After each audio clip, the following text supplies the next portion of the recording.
What up, people? Listen, welcome back to the Wellness Tree Podcast. I'm your host, Alexander Cummins.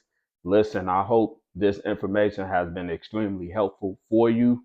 If you did not catch the last episode, Powered by Peace, listen, it's up on YouTube. You can go back and catch the replay. We talked about a lot of very interesting things when it comes to what you're motivated by and what you're personally fueled by, which I believe is a powerful conversation for you to get started on your wellness journey. But listen, we're not going to waste any time. As you all know, we're dealing out of the book Mental Wellness Literacy, which is my book back there in the back, the book that I published. Like I said, I want to remain true to my word. I said we was going to go through this book, cover some small parts out of the chapter that will help you along your way to wellness, along your way to having a clear, strong mental life.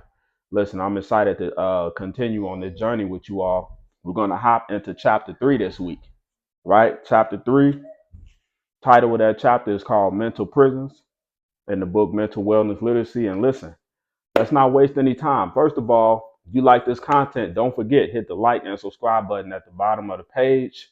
Make sure you like and subscribe. Make sure you send this to somebody that's going to help you or that you feel like would help them. Send this information out to whoever. Send this out to a friend. Maybe you have a family member that was admitted into a psych ward, or maybe you have someone that you know been dealing with some mental health issues that you feel can use some clarity.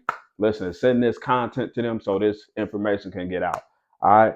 But listen, let's not waste no time, right? I think we have a fun episode today, a really good, powerful episode that I really think is going to lock your focus in when it comes to you dealing with your mental health and having mind control and really having a strong grip on your mind. All right. So we're going to start this off, man. Listen, we're going to start this off with a question, right? If you were to look at your mind, if your mind was a landscape, right, and you can look at your mind from the outside looking in, I want you to think to yourself, what would that look like? What would your mind actually look like, right? What would the landscape of your mind look like? Would it look like a striving garden, right? Would it look like a garden where it has a lot of things growing and it's striving, it's growing different things, it's green, you know what I'm saying? It's green and colorful and beautiful, filled with calmness and stability and everything you need to go through life? Or when you look at your mind, does it look like an actual junkyard, right? Does it look like a place where people come and just dump things and just waste things, right? I don't know if you ever seen a junkyard. A junkyard is a really junky place. It's a lot of things in there, but it's stuff all over the place. Old car parts, old furniture, old things that just been thrown into that landscape, right? So the reason I wanted to ask you that is because a lot of times how we view our mind, right? How we view the landscape of our mind is extremely important, right? And I want to talk about a story first. I want to start this off with a story about my grandmother. And actually, my grandmother, I just recently lost her this past year. And she passed. She's no longer with us. But one thing I can remember about my grandmother, right? My grandmother used to have a garden, and she had this vegetable garden. And I remember she used to babysit us during the day, and she would take us outside to play, and we would watch her tend to her garden. She would do a lot of things with this garden, and this garden was a fruit and vegetable garden.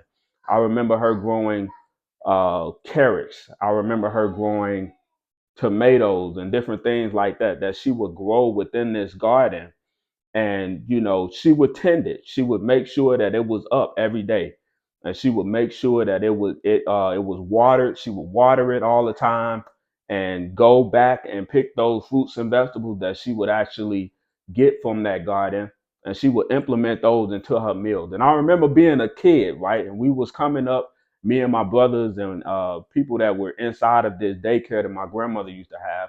And when she would take us outside in that backyard, she would allow us to play, but she had that garden fenced, right? She had a small white fence around this garden that was growing all of these different things.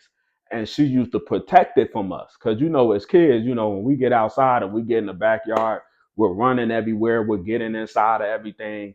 You know what I'm saying? We playing kickball, we playing baseball, we doing all types of things. But she made sure that this garden was tended to, right? She made sure that it was protected.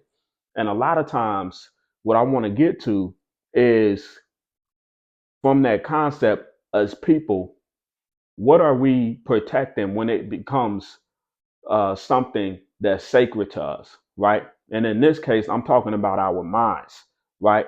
How are we protecting our minds from different things coming in and out of those things that we know that could kind of tamper with what we have going on, or tamper with what we're trying to form and what we're trying to cultivate within our own mental gardens, right? So she would tend to this garden, and it was like a big deal if we got inside that garden, if we came over that small little white fence. She would get on us, stay out of this area. This area is reserved. This is my garden. I don't want y'all playing in this area. I want y'all to play over here, and I want y'all to play over there, right? And it just brings me to that mindset of making sure that this garden called our mind, right? Making sure that our mind is tended to, making sure that our mind has a form of protection, right? It has a fence of protection around it. You understand what I'm saying? A way to understand that is time management, right? A lot of times we go through life and we don't manage our time properly.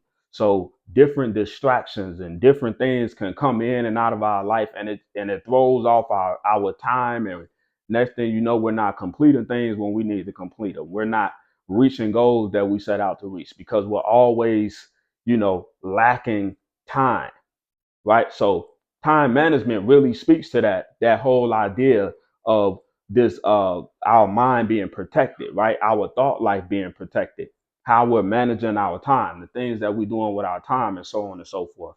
And another powerful thing that my grandmother used to do is, like I said, she grew these vegetables and these fruits and vegetables from her garden.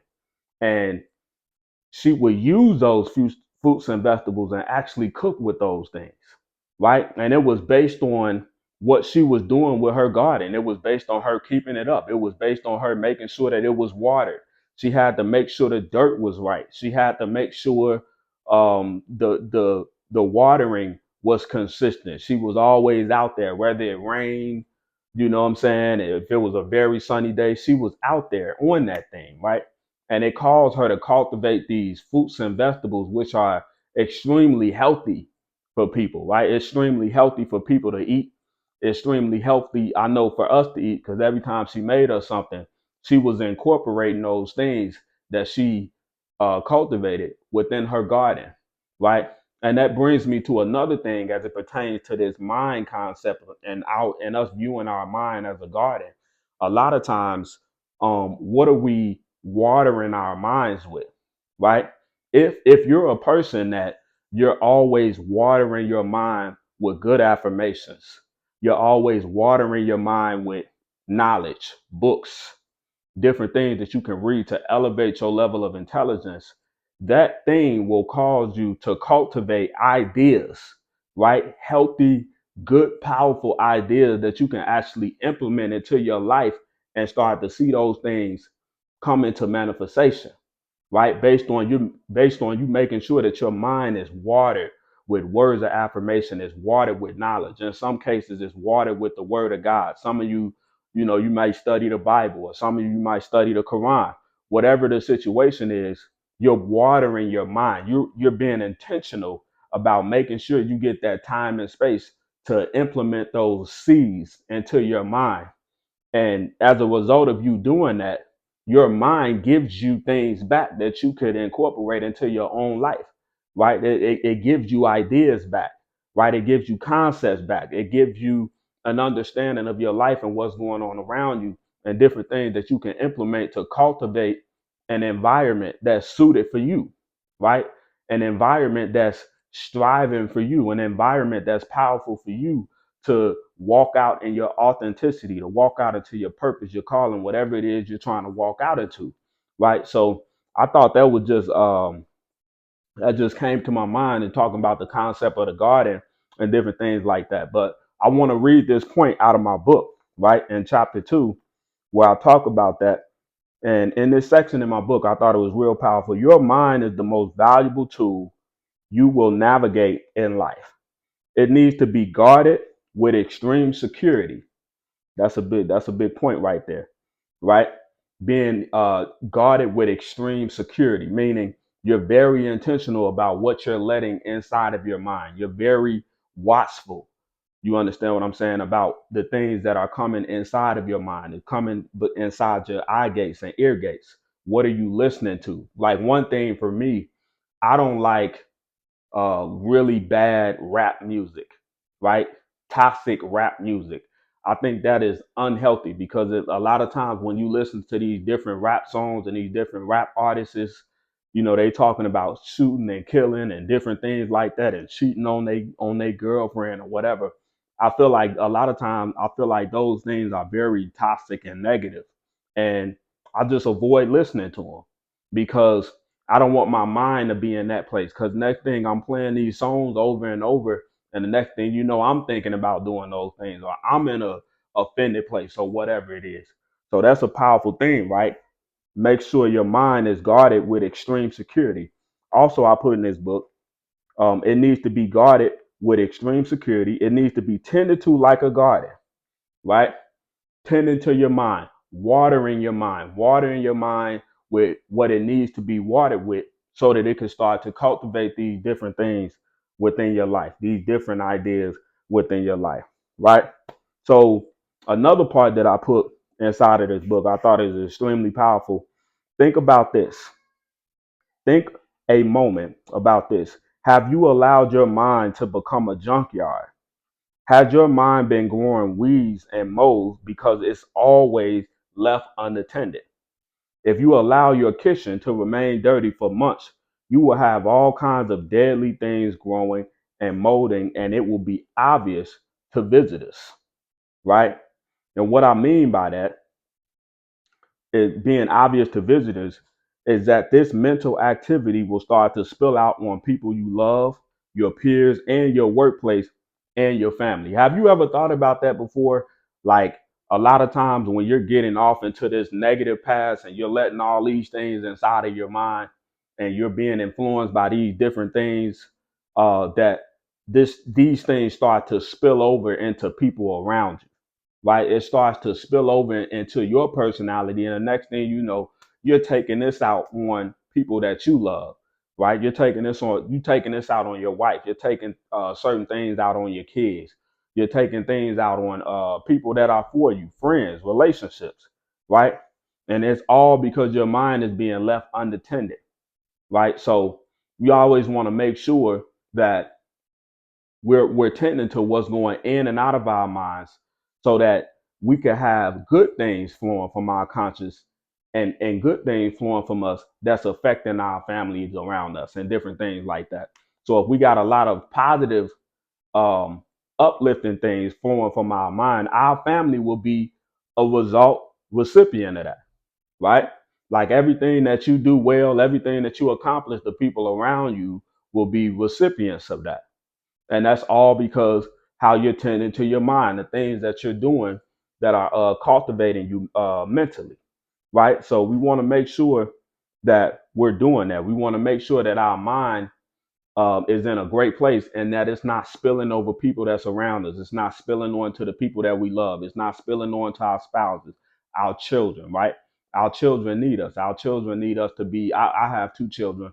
They need me to be in a place mentally where I could tend to them, where I could love them and, treat them properly. My wife is the same way. She needs me to be at a mental state to where I could tend to her properly and tend to her needs when they need to be tended to. So that's always important, making sure what we have going on in our mind, being aware that that could affect people around us, right?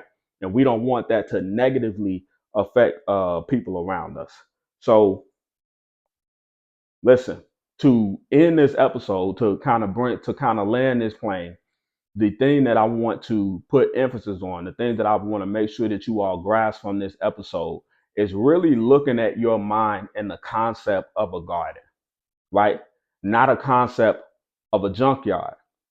So, not allowing your mind to just be a wasteland where people can just come and just dump different things, or even life circumstances where you're not able to handle these circumstances. So, it's putting you in a certain mental state, and it's just showing up in everything around you, and the people's lives around you that makes that's important to you, that's extremely important to you, right? So looking at your mind from the concept of a garden and being a tender, being a gardener when it comes to your mind, right?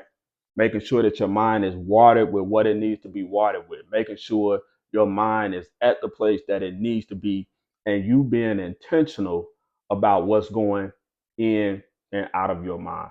Listen, right? All of my chapters are always end, first of all, with a question, right? Let's go here. What do you allow into your mind as far as it pertains to TV shows, music, negative experience, different things like that, right? I want you to take a step back and start to think, what am I allowing into my mind? What can I change as far as the TV shows that I'm watching, the music that I'm listening to, right? The negative experiences that I haven't let go from, right? Really take a step back and start to evaluate that thing, right? And start to really look at that. What am I allowing inside of what are things in that aspect am I starting to allow within my mind that's starting to affect me on an everyday basis, right? And then one last thing, let's go here. Word of affirmation, right? Because I love word of affirmation. I believe word of affirmations, if we say it out of our mouths, then we'll start to see it in our existence, right? I will think of thoughts that bring me peace and abundance. I need you to say that. Repeat that after me. I will think of thoughts that bring me peace and abundance. Right? And I want you to say that thing first thing in the morning when you wake up. I don't know most people morning routines. I don't know if you pray. For me, my morning routine, I like to hit the audio book, hit a Bible on audio book, listen to certain books in the Bible, whatever it is that you like to do. But add that word affirmation in there. I will think thoughts of peace and abundance, right? And I want you to be intentional about making sure that you thinking those thoughts of peace and abundance. First thing is peace. I'm thinking about things that bring me peace. I'm thinking about placing myself in peaceful environments. I'm thinking about making my life about peace, right? And then when we talk about abundance, I'm thinking about things that are going to elevate my life. I'm thinking about those goals I want to accomplish. I'm thinking about those relationships I want to tend to and cultivate, right? Things that deal with abundance. And by you doing that, you taking those steps to have those word affirmations, I guarantee you, you will be on your path to wellness. So listen, I hope today's episode was very informing, right? As far as you looking at your mind from the standpoint of it being a garden.